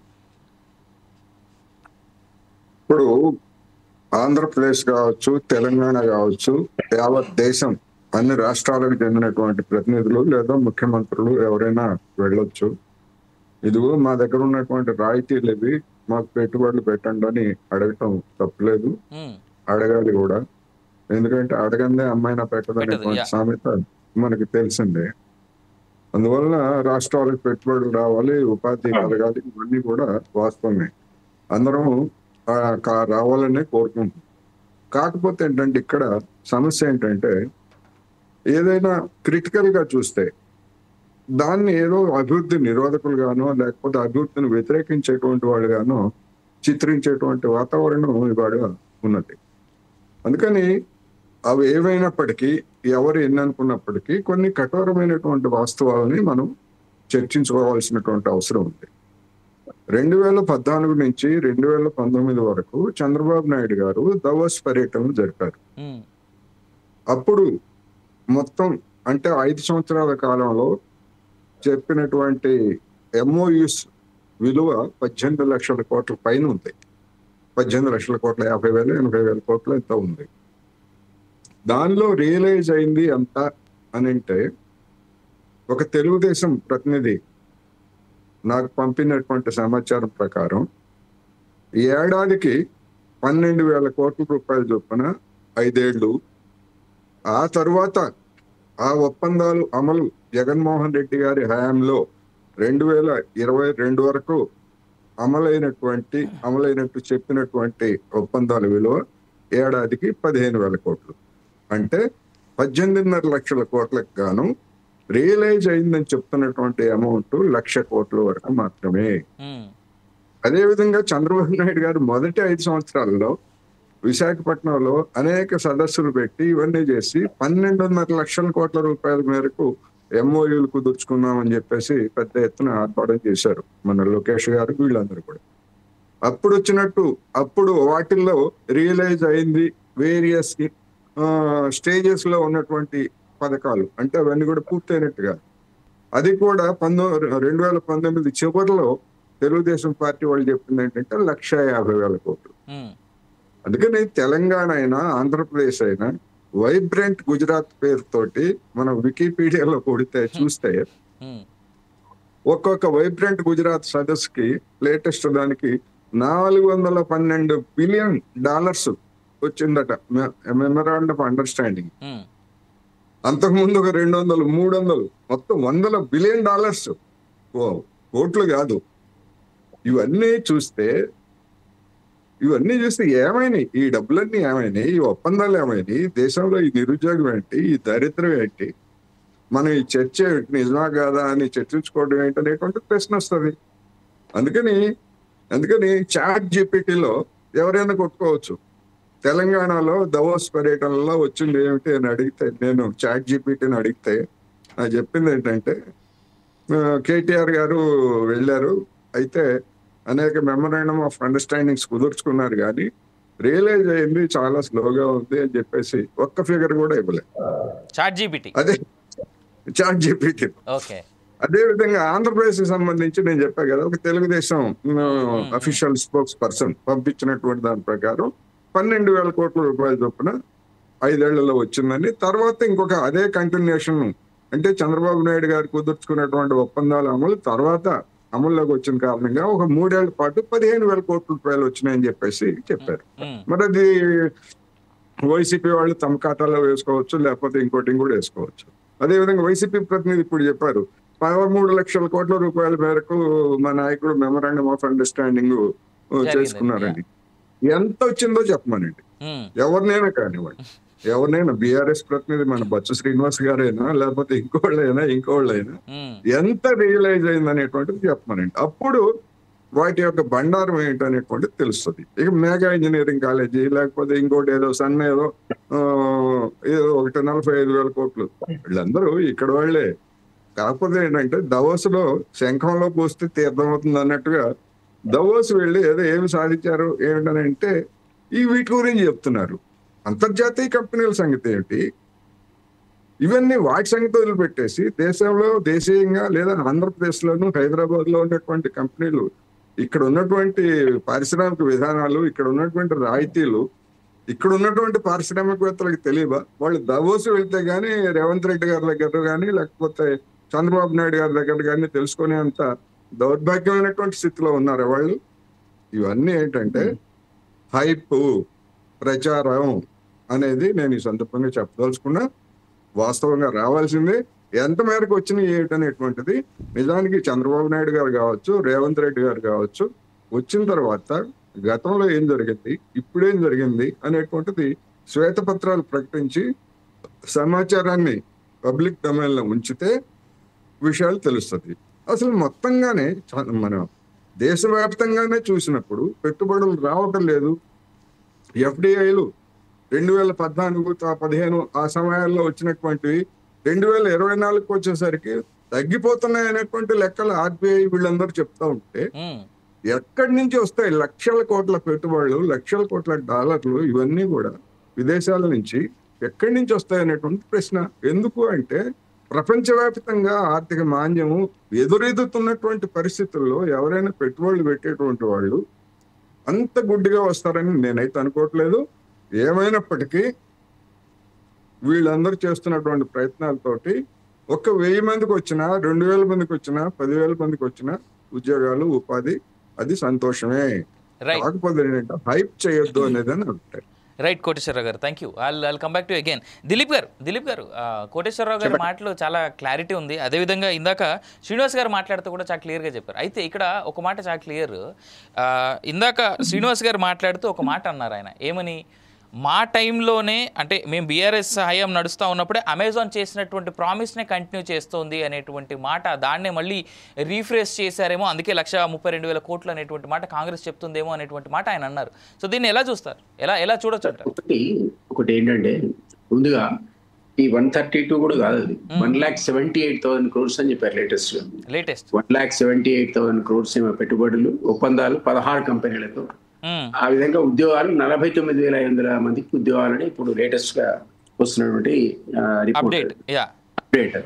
అయితే అది పరిస్థితి. అయితే అది అఫీషియల్ గా వాళ్ళు ఇచ్చిన స్టేట్మెంట్, అది మా బృందం వాళ్ళ ద్వారా వచ్చినట్టు ఇన్ఫర్మేషన్. అయితే నేను ఏమంటానంటే, ఒకవేళ నిజంగానే అమెజాన్ గతంలో ఒప్పందాలు చేసుకుని ఇంప్లిమెంట్ చేయకుండా ఉంటే ఫ్రెష్ గా ఒప్పందం చేసుకుంటే వాళ్ళు ఫ్రెష్ అవుతుంది.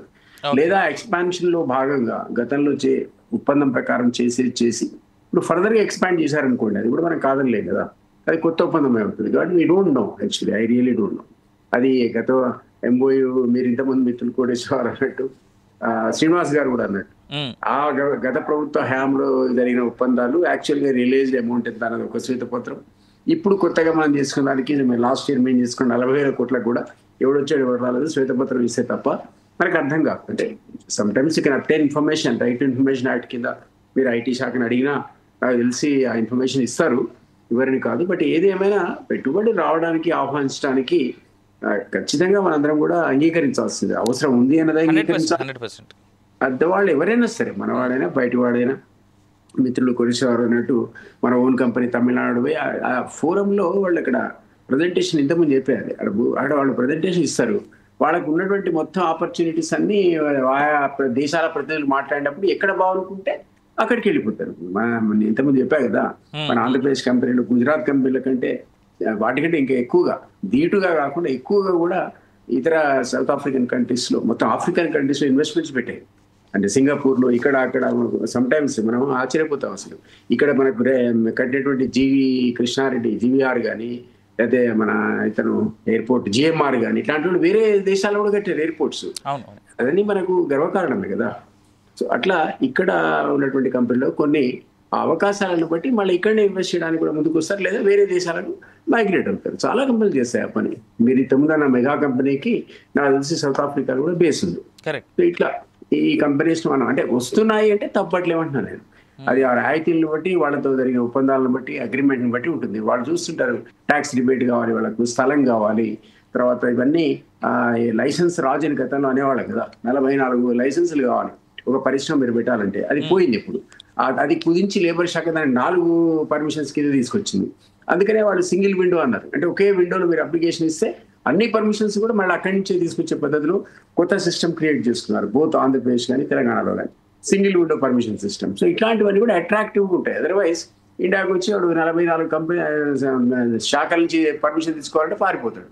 సో ఆ వెసులుబాటు అన్నది ఇక్కడ క్రియేట్ చేసి అట్మాస్ఫియర్ ఎన్విరాన్మెంట్ క్రియేట్ చేసి ఆ ఎన్విరాన్మెంట్ ద్వారా పెట్టుబడులు ఆహ్వానిస్తే ఎవడైనా వస్తాడు. లేకపోతే ఫారిన్ కంపెనీస్లో, ఫారిన్ కంట్రీస్లో ఎంతైతే ఈజీగా ఉంటుందో ఇండస్ట్రీని పెట్టడం, ఇండియాలో అంత ఈజీగా ఉండదు అనేది ఒక ఎస్టాబ్లిష్డ్ ఫ్యాక్ట్. అది ఇప్పుడు ఓవర్కమ్ అయ్యి చాలా దూరం వచ్చాం. అది కేంద్ర ప్రభుత్వం కూడా చాలా వాటిని రివైజ్ చేసి దాన్ని సరళీకృతం చేసింది. అదేవిధంగా రాష్ట్ర ప్రభుత్వాలు ఒకళ్ళతో ఒకళ్ళు పోటీ పడుతూ ఎక్కువ రాయితీలు ఇచ్చేటువంటి పద్ధతిని ఇంట్రడ్యూస్ చేశాయి. కాబట్టి ఈ ఒప్పందాలు అనేది ఖచ్చితంగా మనం ఆహ్వానించాల్సిందే. గతంలో జరిగిన ఎంత ఉన్నాయి, ఎంత కాలేదు, యువత పేపర్ మీదనా అన్నది ఇక only time can tell us. Right. Parties are unstable కావచ్చు, కానీ గవర్నమెంట్స్ అయితే స్టేబుల్. గవర్నమెంట్ స్టేబుల్ గా ఉంటది. అంటే నా ఉద్దేశం వల్ల ఏంటంటే గవర్నమెంట్ కంటిన్యూస్ ప్రాసెస్. ఎగ్జాక్ట్లీ. అది ఏ పార్టీ అని ఉండనియండి. గవర్నమెంట్ ఇండస్ట్రీ ఒకటి వచ్చింది అంటే దాన్ని ప్రొటెక్ట్ చేసుకోవాల్సిన బాధ్యత, లేదా ఒక అగ్రిమెంట్ మీద మీరు సంతకం పెడితే ఈ గవర్నమెంట్ పెట్టినా తర్వాత గవర్నమెంట్ పెట్టినా అది ఖచ్చితంగా అది కొనసాగాల్సిందే. మనం దాని నుంచి ఎస్కేప్ కాలేదు. Absolutely right. శ్రీనివాస్ గారు ఇక్కడ ఒక మాట ఏంటంటే, రాబోతున్నటువంటి ఇన్వెస్ట్మెంట్స్ కావచ్చు, లేదా ఆల్రెడీ వచ్చినటువంటి ఇన్వెస్ట్మెంట్స్ కానీ ఎవరు వ్యతిరేకమైతే కాకపోయినప్పటికీ కూడా పాయింట్ ఆఫ్ క్వశ్చన్ ఏంటంటే, ఇప్పుడు లేటెస్ట్ అప్డేట్ అంటూ దిలీప్ గారు చెప్పినటువంటి లెక్కల ప్రకారం 178,000 కోట్లు. వినడానికి అయితే చాలా బాగుంది సార్, 178,000 కోట్లు అని. ఐ మీన్ ఇంట్రెస్టింగ్ ఫిగర్గా కనిపిస్తుంది. మీ మాట ఏమంటారు? ఇప్పుడు 49,000 మందికి ఉద్యోగ అవకాశాలు అనేటువంటి మాట లేటెస్ట్ అప్డేట్ అంటూ చెప్తా ఉన్నారు. 18 సంస్థలు. ఇంతకుముందైనా నేనైతే డిబేట్ స్టార్ట్ అయ్యడానికి 10 సంస్థలే అన్నాం, లేటెస్ట్ అప్డేట్ మాత్రం 18 సంస్థలు అని చెప్తా ఉన్నారు. నేను అదే చెప్తున్నా. 18 సంస్థలో కూడా వాళ్ళు మాట్లాడుతున్నటువంటి పెద్దగా మాట్లాడుతున్నటువంటి అమెజాన్ కావచ్చు, విప్రో కావచ్చు, ఇన్ఫోసిస్ కావచ్చు, HCL కావచ్చు, the major company shareholders are existing companies in Hyderabad. The legacy is continuing by the Congress government. Nothing wrong in that. వాళ్ళు ఏమైనా ఆ లెగసీని కంటిన్యూ చేసి, లేకపోతే పాత ఒప్పందాలను కంటిన్యూ చేసి, పాత ప్రభుత్వం తీసుకుని, ఇప్పుడు ఎవరండి, అప్పుడు కూడా జయేష్ రంజన్ గారే ఉన్నారు, ఇప్పుడు కూడా వాళ్ళ వెంట జయేష్ రంజన్ గారే ఉన్నారు కదా. ఆ లెగసీని కంటిన్యూ చేసి మన రాష్ట్రానికి పెట్టుబడులు తీసుకొచ్చి గొప్పగా అభివృద్ధి చేస్తామంటే దాన్ని మనము హాస్యాస్పదం చేసో, లేదా నవ్వులాట చేసో, లేదా మనం కించపరుచుకునేటువంటి వ్యాఖ్యలు చేయాల్సినటువంటి పరిస్థితులు అయితే నేను లేదు. అభివృద్ధి చేస్తాం, అధిక పెట్టుబడులు తీసుకొస్తాం, ఫారిన్ ఇన్వెస్ట్మెంట్స్, డైరెక్ట్ ఇన్వెస్ట్మెంట్స్ ఇంకా ఎక్కువ తీసుకొస్తాం. మా ప్రభుత్వ హయాంలో 29,000 తెస్తే ఈ ప్రభుత్వ హయాంలో 60,000 తెస్తా అంటే ఈ ఆర్థిక పురోభివృద్ధి, ఈ యొక్క నిరుద్యోగం ఇవన్నీ సమసిపోతాయి. దాంతో పాటు పర్ క్యాపిటా కావచ్చు, జీడిపి కావచ్చు, ఈ రాష్ట్రం ఆర్థికంగా బలోపేతం అవుతుంది అంటే దాన్ని ఎవరు కాదంటారు చెప్పండి. సో నేను it is not a controversial debate. దీన్ని కాంట్రవర్షియల్ డిబేట్ గా చూడొద్దు అంట నేను. నిజంగా మాతో పోటీ పడి గడిచిన ప్రభుత్వంలో దావోస్ వేదికగా ప్రపంచ ప్రఖ్యాతిగాంచినటువంటి అతి కొద్ది మందిల్లో కేటీఆర్ గారు తెలంగాణ నుంచి నిలిచిండ్రు. ఈరోజు అదే విధంగా ఆ లెగసీ కంటిన్యూ చేస్తూ మళ్ళీ తెలంగాణ నుంచి బ్రహ్మాండంగా రేవంత్ రెడ్డి గారి ప్రభుత్వం, ఇప్పుడు తెలంగాణ ప్రభుత్వం వచ్చిందంటారు కానీ కాంగ్రెస్ బీఆర్ఎస్ అనేటువంటిది it is next to that. So Telangana ప్రభుత్వం ఆ కొనసాగింపు చేస్తూ ముందుకెళ్ళిపోయి పరిశ్రమలకి అదే విధంగా ఏదైతే మేము టిఎస్ ఐపాస్ 2014లో తీసుకొచ్చినామో దాన్ని మరింత ఇంకా సరళీకృతం చేసి ఇంకా గొప్పగా తీసుకెళ్లేటువంటి ప్రయత్నం చేస్తే ఈ ప్రభుత్వాన్ని అభినందిస్తాం, దాన్ని స్వాగతిస్తాం, భవిష్యత్తులో సహకరిస్తాం. ఖచ్చితంగా ప్రభుత్వం తీసుకొచ్చే పెట్టుబడుల పట్ల హర్షం వెలిపుచ్చాల్సినటువంటి అవసరం ఉంది. నేనైతే ప్రత్యేకించి అభినందిస్తా. అంతేగాని మేము తీసుకొచ్చినటువంటి కొనసాగింపును వాళ్ళ ఖాతాలో వేసుకుంటూ కూడా వేసుకొని అంట నేను అది కూడా దాన్ని కూడా వ్యతిరేకించాల్సిన అవసరం లేదు. అయినప్పటికీ సహజంగా రాజకీయ పార్టీలు ఎప్పుడు కూడా ఏం చేస్తుంటాయంటే వాళ్ళకంటే మేము మెరుగు, వాళ్ళకంటే మేము బాగా చేసినాం, వాళ్ళకంటే మేము ఇది చేసినాం అది చేసినాం అని చెప్పే ప్రయత్నం చేస్తూ ఉంటారు. చేస్తే చేయనివ్వండి, వాస్తవాలు కొంచెం మెల్లిగా బయటకు వస్తాయి. కోటేశ్వరరావు గారు అన్నారు, ప్రభుత్వ పెద్దలు ఆంధ్రప్రదేశ్ తెలంగాణకు వచ్చిన తర్వాత నిజంగా దీని పట్ల ఒక స్పష్టమైనటువంటి విషయాన్ని ప్రజలకు తెలియజేస్తే గడిచిన ప్రభుత్వంలో సాధించిన ప్రగతిని, ఈ రాష్ట్ర ప్రభుత్వం తీసుకొచ్చిన పెట్టుబడులను, గతంలో అనేకమైనటువంటి వ్యాసాలు నా ద్వారా కూడా ప్రచురితమైనవి, అదే ఇప్పుడు మళ్ళీ చూసి సంబంధిత మంత్రిత్వ శాఖ నుంచి కానీ సమాచారం తీసుకుంటాం. ఖచ్చితంగా మా ప్రభుత్వంతోని గత ప్రభుత్వంతోని పోటీపడి అంతకంటే గొప్పగా ముందుకెళ్లే ప్రయత్నం చేస్తే అది మంచిదే, స్వాగతించాల్సిందే. కాకుండా ఓన్లీ కాకి లెక్కలు చెప్పి లెక్కలు మార్చేసి అంకెల గారడీ చేస్తే అది కూడా బయటపడిపోతుంది, అపహాస్యం పాలవుతారు అంతే. శ్రీనివాస్ గారు, నాదొక ప్రశ్న ఉంది. అయితే ఇందాక అంటే మన డిబేట్ లో వచ్చింది కాబట్టి మాట్లాడుతా ఉన్నా, ప్రస్తుత ప్రభుత్వం దగ్గర నుంచి శ్వేతపత్రాన్ని మనం ఎక్స్పెక్ట్ చేసే కంటే ముందు గత ప్రభుత్వం మీదే ఉండింది కదా, 10 ఏళ్ల పాటు దావోస్కి మీ ప్రభుత్వం కూడా వెళ్ళడం జరిగింది. దానికి సంబంధించినటువంటి శ్వేతపత్రం అంటే అప్పుడు మీరు చేసుకున్నటువంటి అగ్రిమెంట్స్ సంఖ్య ఎంత, ఆ విలువ ఎంత, ఇన్ రియాలిటీ ఇందాక మనతో పాటు కోటేశ్వరరావు గారు అన్నట్టుగా రియలైజ్ అయినటువంటిది ఎంత అనేటువంటి శ్వేతపత్రాన్ని మీ సైడ్ నుంచి రిలీజ్ చేసే ఛాన్స్ ఉందా? నేను మళ్ళీ చెప్తున్నా, 3.3 లక్షల కోట్ల రూపాయల పెట్టుబడులతో పాటు 29,000 ఫారిన్ డైరెక్ట్ ఇన్వెస్ట్మెంట్స్ తో పాటు 26.5 లక్షల మందికి ప్రత్యక్ష ఉపాధి జరిగినటువంటిది వాస్తవము. ఈ 10 సంవత్సరాల కాలంలో 500 కోట్ల రూపాయలు పరిశ్రమల కోసం కేటాయిస్తే 5,000 కోట్ల రూపాయల వరకు బడ్జెట్ కేటాయింపులు చేసినటువంటిది మా ప్రభుత్వం. కేంద్ర ప్రభుత్వం చెప్పినటువంటి లెక్కల ప్రకారం ఫారిన్ డైరెక్ట్ ఇన్వెస్ట్మెంట్స్ తేవడంలో 7వ స్థానంలో కానీ, ఐటీ ఎగుమతులను అందించడంలో భారతదేశంలోనే మొదటి 5 స్థానాలలో తెలంగాణ అగ్ర రాష్ట్రంగా ఉన్న సంగతి, అంటే 30% of the total IT exports from Hyderabad only. This is the data given by the central government, not by me. నేను ఇస్తున్నటువంటి సమాచారం కాదు, మీరు కూడా తెప్పించుకోవచ్చు, లేకపోతే కాంగ్రెస్ పార్టీ కూడా రేపు చెప్పొచ్చు. కావాలంటే బీజేపీ పక్షాన మాట్లాడి వెళ్ళిపోయిన మిత్రులు వెంకటరెడ్డి గారు కూడా మాట్లాడచ్చు రేపొద్దున. సో అంకెలు మార్చేయవలసిన అవసరం లేదు, దీన్ని స్టాటిస్టిక్స్ అక్కడ ఉంది. మా ప్రభుత్వం సాధించిన ప్రగతితోని పోటీపడి ముందుకెళ్లాలని నేను కోరుకుంటున్నా. తెలంగాణ పురోభివృద్ధిలో రేవంత్ రెడ్డి గారు ముందుండి ఇంకా ఎక్కువ మొత్తంలో పెట్టుబడులు తేవాలి, ఆంధ్రప్రదేశ్ తోటి కూడా పోటీ పడాలని నేను కోరుతున్నాను. రైట్, ఒకసారి రామారావు గారి దగ్గరికి వెళ్దాం. రామారావు గారు, ఇందాక రాయపాటి అరుణ గారు మాట్లాడుతూ చాలా క్లియర్గా చెప్తా ఉన్నారు, చలేసిందని చెప్పేసి దావోస్కో పోనటువంటి వీళ్ళు మాట్లాడుతున్నటువంటి స్టేట్మెంట్స్. అండ్ ఇందాక కోటేశ్వరరావు గారు చాలా క్లియర్గా చెప్పారు, ఈ చంద్రబాబు నాయుడు అప్పుడు సీఎంగా ఉన్నప్పుడు సంవత్సరానికి కేవలం రియలైజ్ అయింది 12,000 కోట్లు మాత్రమే, దాని కంటిన్యూయేషన్ మాత్రమే 15,000 కోట్లుగా జగన్మోహన్ రెడ్డి ఉన్నప్పుడు జరిగింది, అది 2022 వరకే అనేటువంటి మాట చాలా క్లియర్గా విత్ ద ఫిగర్స్ ఆయన చెప్తా ఉన్నారు. దీంట్లో రియాలిటీ ఎంత? మీరు మీ పార్టీ సిద్ధంగా ఉందా శ్వేతపత్రం రిలీజ్ చేసి రియాలిటీ ఏంటంటే బయటపెట్టారు? ఖచ్చితంగా అండి. ఇప్పుడు మనం చూస్తా ఉన్నాం, ఉన్న ప్రధానమంత్రి 2 లక్షల కోట్లకు శంకుస్థాపన చేశాడు విజయవాడ వేదికగా.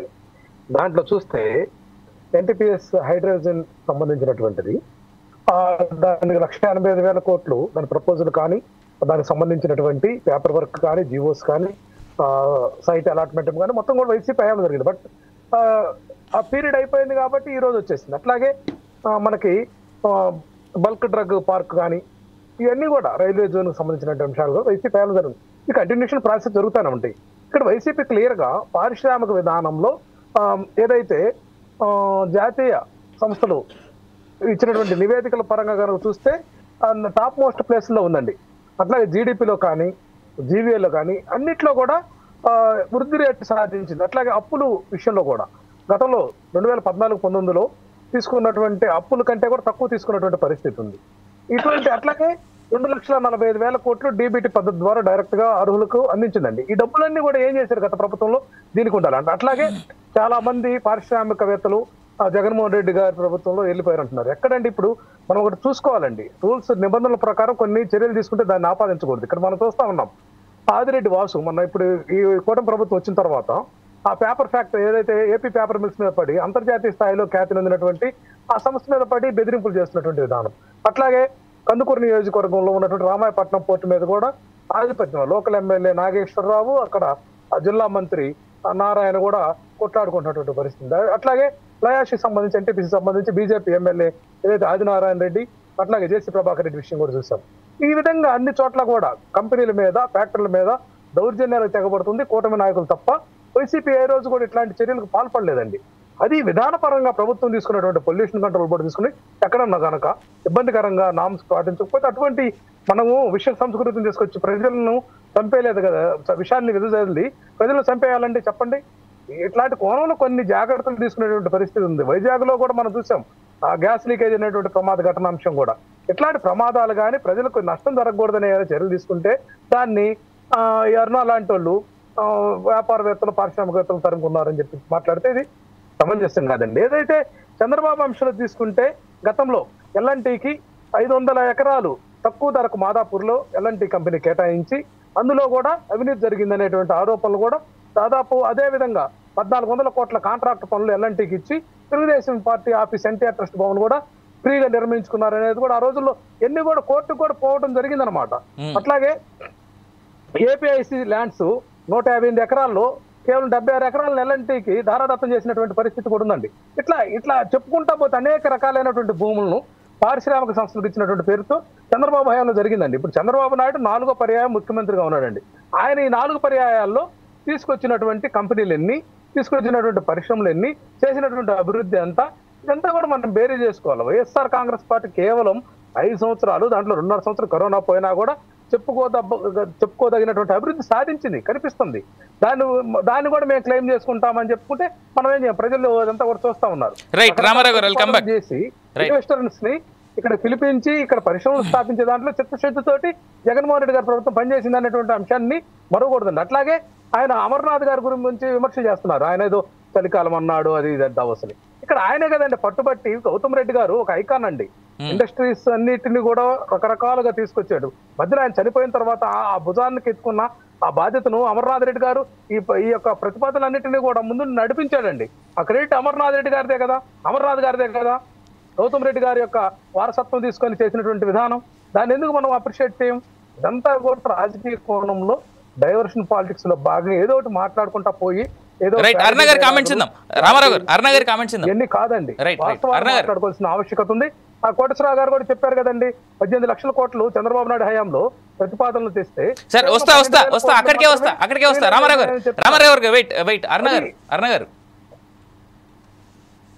రామారావు గారు మాటలకి మీ కామెంట్స్.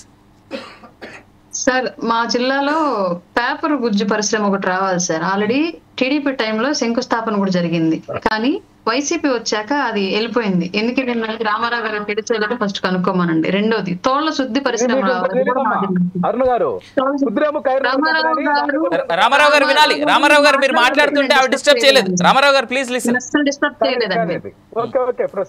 మా జిల్లాలోనే తోళ్ల శుద్ధి పరిశ్రమ రావాలి సార్, కానీ అది కూడా ఎందుకు వెళ్ళిపోయిందో రామారావు గారు తెలుసుకోవాలి. ఒకటి. రెండు, అమర్ రాజాకి సంబంధించి ఎందుకు వెళ్ళారు అన్నది క్లియర్ గా వాళ్ళు ఓపెన్ స్టేట్మెంట్ ఇచ్చారు. మిగతా పారిశ్రామికవేత్తల్లాగా సైలెంట్ గా భయపడి వెళ్ళిపోకుండా ఏం జరిగింది ప్రభుత్వానికి, వైసీపీ ప్రభుత్వానికి, అప్పటి ప్రభుత్వానికి అమర్ రాజా కంపెనీ యాజమాన్యానికి మధ్య ఏం జరిగింది, ఎందుకు వెళుతున్నాం తెలంగాణ అనేది కూడా ఓపెన్ గా చెప్పేసి వెళ్ళిపోయారు.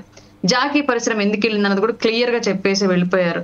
రాష్ట్రంలో కియా పరిశ్రమకు సంబంధించి ఎలక్ట్రానిక్ వెహికల్స్ మరియు స్పేర్ పార్ట్స్ కు సంబంధించినటువంటి యూనిట్ ఏర్పాటు చేయాల్సి ఉండి టీడీపీ టైంలో ఒప్పందాలు కూడా జరిగిన తర్వాత వైసీపీ టైంలో పనులు పునఃప్రారంభించిన తర్వాత మళ్ళా వెళ్ళిపోయింది. అప్పుడు వాళ్ళు ఓపెన్ గానే చెప్పారు ప్రభుత్వానికి మరియు కియా యాజమాన్యానికి మధ్య ఏం డిస్టర్బ్ జరిగింది అని చెప్పేసి.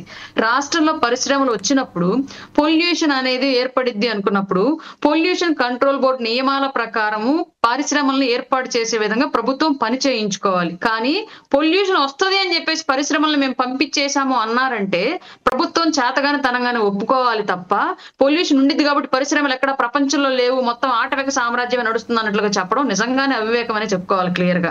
రాష్ట్రంలోకి వచ్చినటువంటి ప్రతి కంపెనీకి కూడా వీళ్ళ సొంత నియమాలను కొన్నింటిని పెట్టి స్థానికంగా అప్పటి వైసీపీ ప్రజాప్రతినిధులు లైక్ గోరంట్ల మాధవ్ గారు లాంటి వాళ్ళు పెట్టినటువంటి ఇబ్బంది మనకు తెలుసు. అప్పట్లో ఓపెన్ గానే జరిగింది అదంతా, ఆ సెటిల్మెంట్లు అంతా ఓపెన్ గానే జరిగాయి.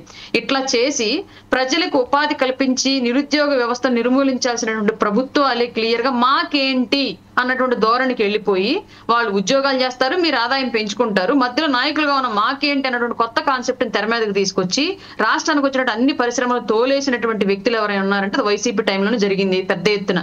మిగతా గవర్నమెంట్లో పరిశ్రమలు వచ్చాయి, ఇచ్చిన హామీలు పెట్టే పెట్టుబడి ఎంత, దానికి సంబంధించినటువంటి హామీలు అన్నిటిని మనకి చాలా లిమిటెడ్ టైం ఉంది కాబట్టి ఫైనల్ వర్డ్స్ నేను కోటేశ్వరరావు గారి దగ్గర నుంచి తీసుకుంటా. కోటేశ్వరరావు గారు, సార్ రెండు రాష్ట్రాలకు సంబంధించినటువంటి ఇది we are welcoming whatever the investments that are coming in. కాకపోతే మీరు అన్నట్టుగా హైపే మేజర్గా కనిపించేటువంటిది అంటే పబ్లిసిటీ స్టంట్గానే కనిపిస్తూ ఉంది తప్ప మేజర్గా నిజానికి అంటే వాస్తవ ఫిగర్స్ ఇందాక మీరు చెప్పారు కాబట్టి వాస్తవానికి మాత్రం చాలా దూరంగా ఉంది. మీరు ఏమంటారు ఫైనల్ కంక్లూజివ్? ఫైనల్గా దావోస్ అనేటువంటిది అంతర్జాతీయ సదస్సు లేదా అంతర్జాతీయ కేంద్రం. ఎఫ్డిఐలు ఎంత మేరకు వస్తున్నాయి ఏమిటనేటువంటిది ఒక గీట్రాయిగా ఉండాలి. సరే, దేశీయ సంస్థలు కూడా చేసుకోవచ్చు. 2000 సంవత్సరం నుంచి 2024 వరకు మన దేశానికి వచ్చినటువంటి ఎఫ్డిఐలు మొత్తం చూస్తే 90% కేవలం 7 రాష్ట్రాలకు వచ్చాయి. ఆ 7 రాష్ట్రాల్లో చంద్రబాబు నాయుడు గారు లేరు ముఖ్యమంత్రిగా, లేదా రేవంత్ రెడ్డి గారు లేరు. మహారాష్ట్రకి 30% వస్తే, ఒక నిమిషం, కర్ణాటకకి 22% వస్తే, గుజరాత్కి 14% వస్తే, ఢిల్లీకి 17% వస్తే, తమిళనాడుకి 14%, అదేవిధంగా హర్యానాకి 5%, ఇట్లా వచ్చాయి. తెలంగాణకి 3%. అంటే ఇవన్నీ కూడా దాన్ని దేన్ని సూచిస్తున్నాయి ఇదంటే ఎక్కడైతే ఎస్టాబ్లిష్ అయి ఉన్నాయో ఆల్రెడీ ఇండస్ట్రీస్ కావచ్చు, ఏదైనా లేదా ఐటీ సంస్థలు కావచ్చు, అక్కడికి మాత్రమే ఎఫ్డిఐలు వస్తున్నాయి తప్ప, లేదా మేము ఇచ్చేటువంటి రాయితీలు ఇవని చెప్పేసి ఎవరు ఎన్ని చేసినప్పటికీ వాటిని చూసి ఎవరు కూడా ఎఫ్డిఐలు రావటం లేదు. అందువలన ప్రయత్నాలు చేయడం మంచిదే కానీ హైప్ అనేటువంటిది ఏమాత్రం మంచిది కాదు. హైప్ చేసినందువలన ఏ విధమైనటువంటి ఎదురు దెబ్బలు తగిలాయో అందరికంటే చంద్రబాబు నాయుడు గారికి బాగా తెలుసు. రేవంత్ రెడ్డి గారు కూడా అలాంటి ట్రాప్ లో పడొద్దు అనేది నేను చెప్తున్నాను. ఎందుకంటే బాబు వస్తే జాబ్ వస్తుంది అనేటువంటి నినాదం తర్వాత ఆయనకి మొత్తం అధికారమే పోయి భయంకరమైనటువంటి ఓటమి ఎదురైనటువంటి పరిస్థితిని చూసాం. అదే విధంగా జగన్మోహన్ రెడ్డి గారికి అంతకంటే భయంకరమైనటువంటి ఓటమి చూసాం. ఎందుకంటే ఆయన కూడా చెప్పాడు కదా, నాది మొత్తం ఉపాధి అంతా నేనే సర్వం బొందితో కైలాసం అని చెప్పారు. అందుకని వాస్తవాల ప్రాతిపదికన చర్చించుకోవాలి అనేది నేను ఈ సందర్భంగా చెప్పదలుచుకున్నా. హైప్ అయితే ఎవరికి మంచిది కాదు అనేది నేను మరోసారి చెప్పదలుచుకున్నాను. రైట్, థ్యాంక్ యూ కోటేశ్వరరావు గారు. ఈ పూట పొలిటికల్ థాట్ లో పాల్గొన్నందుకు కోటేశ్వరరావు గారికి, అదేవిధంగా దిలీప్ గారికి, రాయపాటి అరుణ గారికి, బొట్ల రామారావు గారికి, వెంకటరెడ్డి గారికి, బొత్స శ్రీనివాస్ గారికి, కోటేశ్వరరావు గారికి అందరికీ మరోసారి ధన్యవాదాలు. అయితే ఇక్కడ ఒకటి, ఈ 4 సైడ్స్ అనేటువంటి ఛానల్ క్లియర్గా అందరికీ లేదా చూస్తున్నటువంటి వీక్షకులకి ప్రజానికానికి తెలియచేయాలనుకున్నటువంటి విషయం ఏదైనా ఉంది అని అంటే, వస్తున్నటువంటి ఇన్వెస్ట్మెంట్స్ కావచ్చు, నిజంగా పెట్టుబడులు పెడుతున్నటువంటి కంపెనీలు కావచ్చు, వాటి ద్వారా ప్రజల వరకు చేరుతున్న ఏంటి, ఇన్ రియాలిటీ ఏంటి అనేటువంటి తెలుసుకునేటువంటి ప్రయత్నమే.